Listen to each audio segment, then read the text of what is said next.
O Grove únese ás localidades que nos seus festexos incorporan puntos morados de asesoramento e atención ante posibles casos de abusos sexuais ou violencias machistas. A edición deste ano da Festa do Marisco contará por vez primeira con este servizo. As mulleres que asistan a esta festa, as mulleres do Grove e as mulleres que veñen á Festa do Marisco, sepan que o Concello do Grove é un concello que é partícipe e que colabora na visibilización de un dos grandes obxectivos do goberno, que é acabar coa violencia de xénero. Polo tanto, a miña satisfacción é total e absoluta. Pola de agora aínda non está confirmado onde estará situado ou mesmo se van crear dous espazos morados, unha zona de degustación e outro nos concertos. Esta mañá tratouse o asunto no Concello Meco nunha xunta local de seguridade que serviu para abordar o dispositivo de cara ao evento que se vai celebrar entre o 4 e o 14 de outubro. O alcalde apuntou que este tipo de servizos serven para visibilizar o rexeitamento social á violencia machista. Primeiro, apoio ás mulleres, pero nunca me esquezo neste caso dos homes.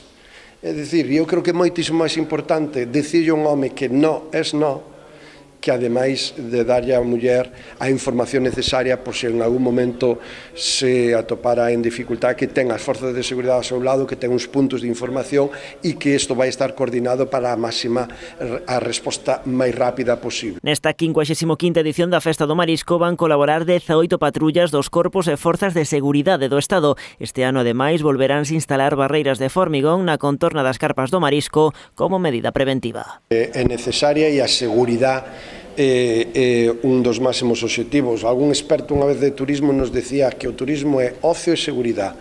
Ali onde nota a seguridade, o turismo vai crecendo. É todo para garantir o bo transcorrer dun evento que atrae a tal localidade unhas 200.000 persoas cada ano. A festa, por certo, iniciou xa a súa conta atrás. Esta fin de semana, unha delegación meca visitou Sevilla para promocionar a cita gastronómica.